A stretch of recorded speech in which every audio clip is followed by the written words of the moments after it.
Okay, I will be speaking on the topic that says Picone-Type identities for conformable fractional differential operators and anisotropic Hardy-type inequalities with weights. In summary, the aim of the talk is just to establish anisotropic weighted fractional Hardy-type inequalities, leveraging the properties of conformable fractional derivative via the applications of anisotropic Picone identities. So as we can see here, we have a lot of keywords here, about 4 or 5, and I will be trying to introduce just these keywords before I go to my main results. Okay, so first I will talk about the fundamentals of fractional calculus and conformable fractional derivative. Secondly, I want to give just a short background on and motivation for studying adding inequalities. Thirdly, I will prove a new anisotropic Picone-type identity for conformable fractional differential operator.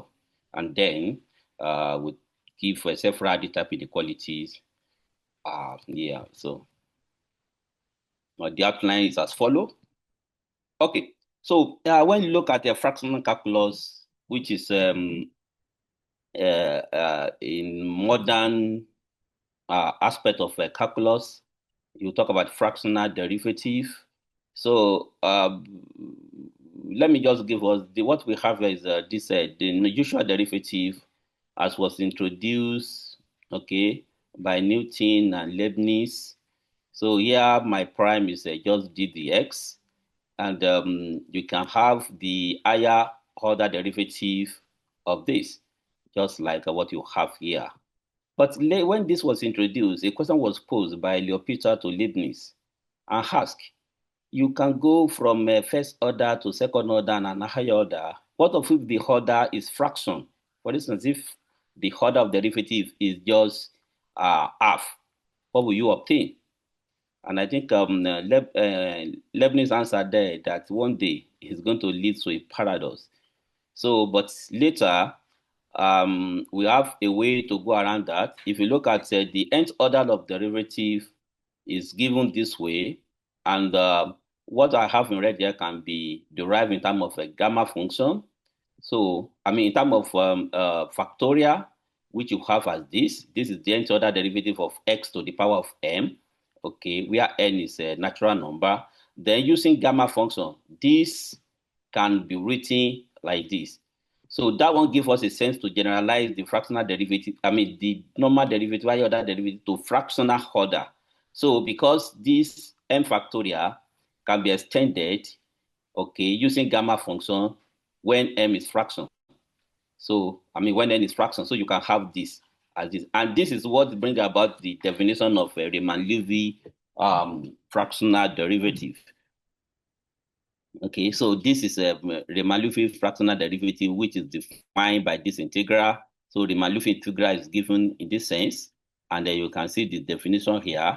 Then later there is a Caputo derivative, which is given in this way. Okay, so we have a lot of derivative given because as a result of limitation to this Riemann-Levy and Caputo fractional derivative. If you look at it here, if I give a constant, if you take a Riemann-Levy derivative of this constant, it will not give us 0. And then we expect in the classical sense that the derivative of a constant should give us 0. So this one limit the applications of this Riemann-Levy to physical process. But because in physical process, you want to see when you have a reason of a constant function, it should get you 0. And because of this limitation, we have a lot of fractional derivatives coming up. So one of them is the capital derivative I mentioned. You have ground one, let me call fractional derivative. You have Rees fractional derivative, Adamant fractional derivative, up to the recent time where we have this conformable fractional derivative. So in my own case, I want to talk in the setting of a conformable fractional derivative. So this one leads me to some properties of fractional derivative. So the definition of fractional derivative is given here, conformable fractional derivative.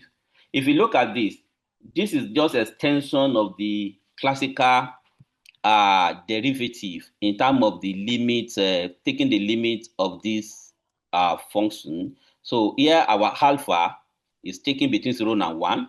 So if alpha is equal to 1 here, this one resorts to the classical definition of a derivative.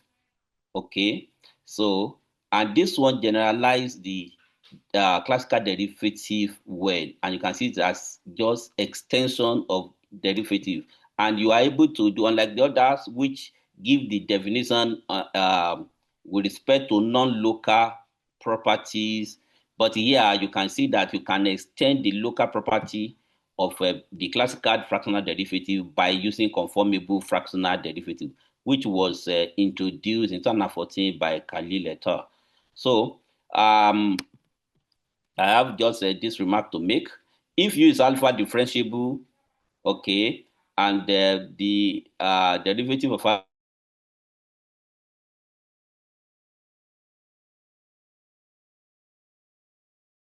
with respect to t. So also, if U is continuous, then it should be is alpha differentiable for every alpha between 0 and 1. So these are the properties of a conformable derivative given in this theorem. So we can see this conformable fractional derivative is a linear operator, as we have here. It also satisfies product rules. It satisfies quotient rules. It also gives the derivative of constants to be 0. And the definition is given if you have a t to the power of x and you take fractional alpha conformable fractional derivative with respect to t, we give you this. And by that, you can now have a generalization of that formula by this if f is differentiable. So in this case, I mean u. If u is differentiable, then the alpha conformable derivative of u is or u of t will be given as this. Okay. So these are properties. We can see chain rule holds. This is the alpha fractional integral is defined this way. Then integration by part also, it supports integration by parts, and you have this. Okay, so then these are examples. You can just have examples and you compute to have this.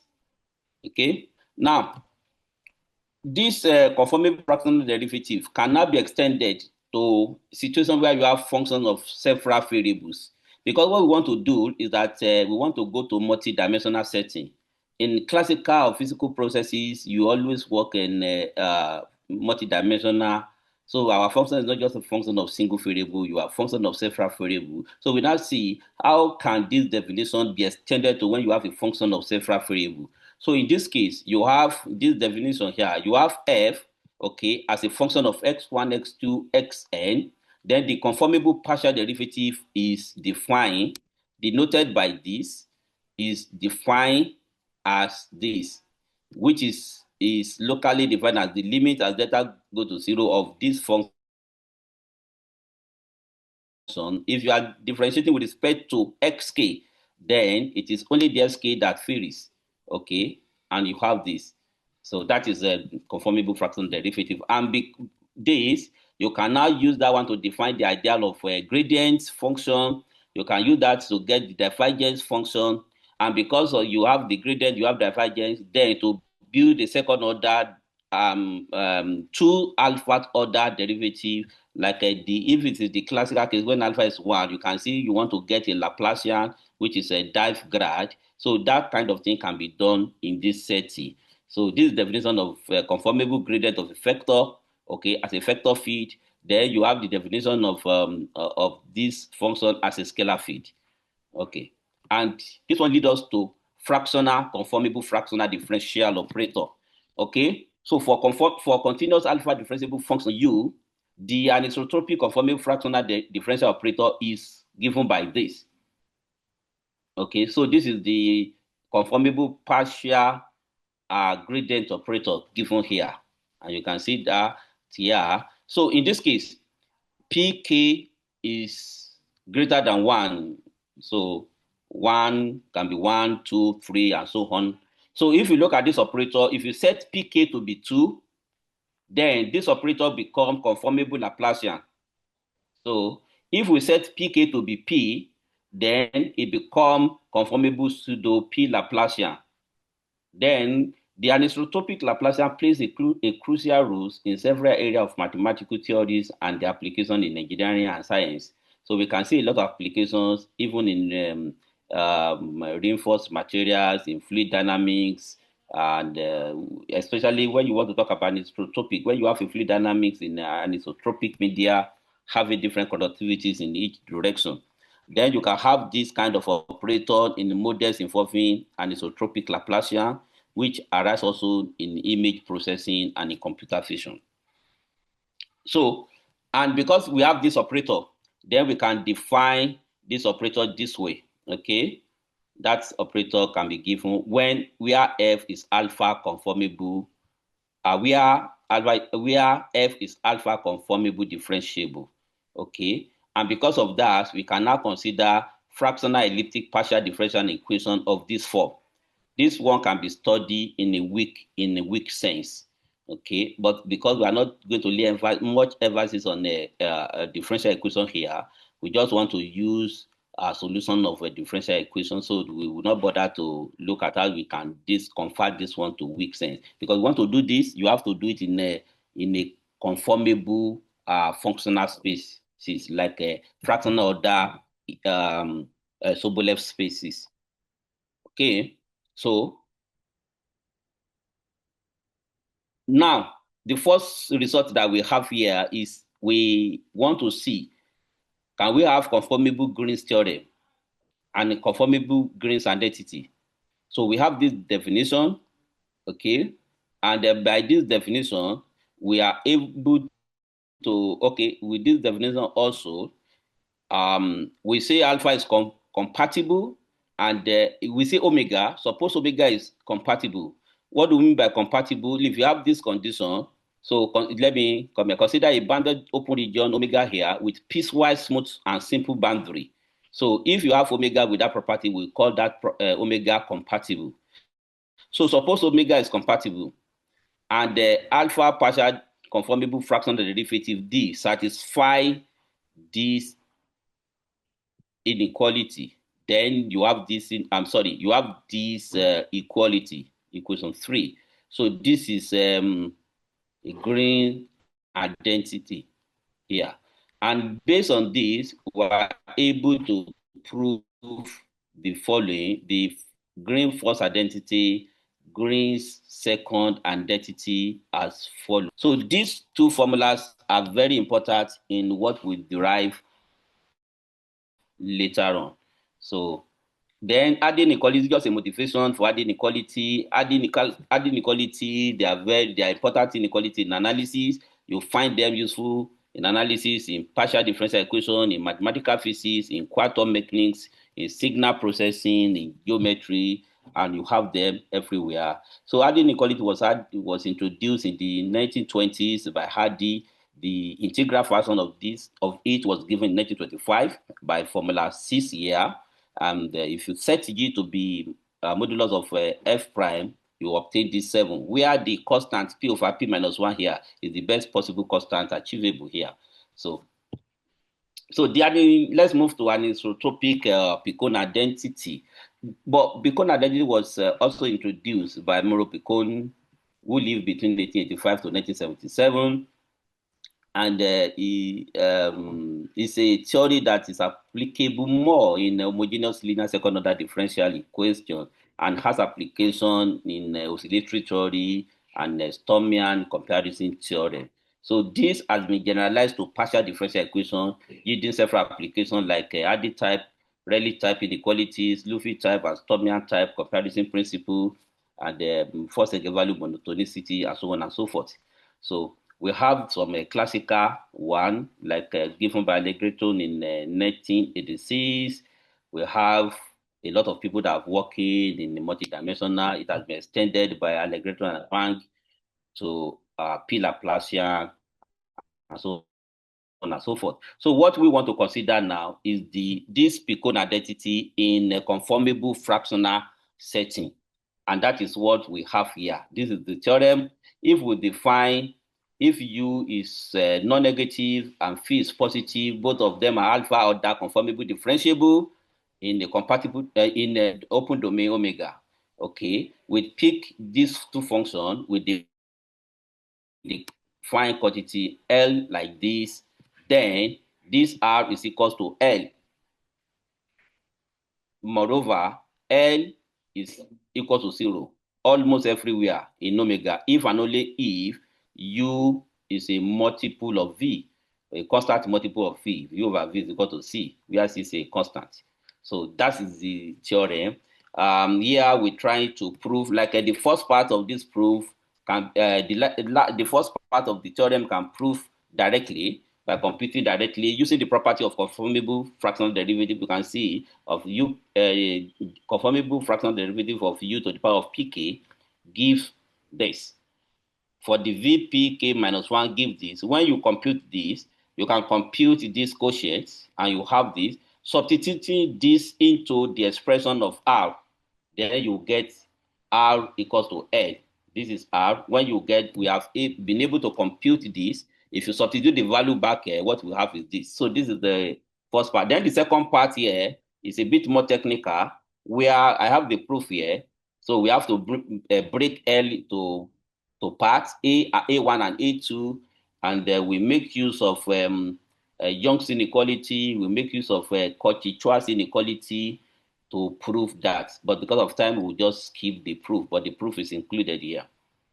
So, anisotropic conformable added type inequality. So this is our theorem for that conformable inequality. If you have this function, these are what we call weight here. This function K and W and H, there are two weight functions. K is from 1 to n, such that alpha, so a continuous alpha differentiable function V, okay, which is in a compatible domain, satisfy conformable partial differential inequality. If you have this inequality consisting of the two weights W and HK, then for all functions U, which are continuous alpha differentiable in omega, we have this relation 12, this inequality. So this is a generalization of added type inequality with weights. Okay, so if U vanishes on the boundary, then this last second term here, I just say that it's more complicated and there is a way you have to prove that, but in a simple way, you can just say that if U vanishes on the boundary, this one becomes so simple that the second term on the right hand side of 12 just vanishes, and then you have this inequality, which is adding inequality without boundary. But the advantage of this is that we are able to handle boundary as well, having boundary term. So the proof is just summarize this. Is we have used integration by part, we have used green identities to have this proved. So, and then we have further consequences of that theorem as this. If, like the W, let me go back to the theorem. If the weights W and K are carefully selected, are carefully chosen, we can obtain specific type of adding inequality, which can be used in several areas. So when the further consequence we want to give, we just set our U to be 0 on the boundary so that the second term on this equation 12 is not necessary any longer. And you see the theorem 5.2, okay, if our M is a real number, A is greater than alpha is between 0 and 1, we take pk to be between 1 and A plus M, then we have pk of this is greater or equal to A minus alpha, then this inequality 13 holds. That this is a adding inequality for this fractional derivative. And the way this is done is that you can just choose phi by this formula, okay, and you do that, then you choose WK with this, and you do some computation, then you will arrive at 13. So this is another corollary of that theorem, setting M to be 0, choosing WK to be 1, okay, in the previous equation, that's 13, we will get 14. Also, if it furthermore, if PK times 1 minus alpha is greater or equal to a minus alpha, then we'll be able to get 15. So this is another corollary. If m is alpha and wk is given as this modulus, so which is just a radius in the setting, but because we are in multidimensional, we have this point here. Then this inequality holds. This is another form of added type inequality. So we have another one 5 here. If wk is taken as 1 and v is taken as exponential m absolute value of sk, where in this case m is negative, so you obtain this inequality. So this is where we stop.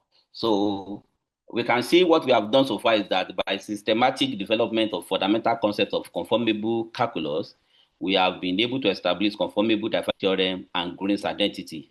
We have also proved a new Picone-Type or some new Picone-Type identity for anisotropic fractional gradient operator on compatible domain.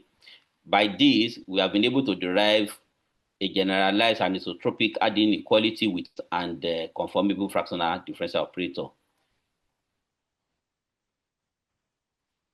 So finally, we obtain several added type inequalities. So this is a convenient point to stop. Thank you for listening to me. We have some references here. Thank you for your attention.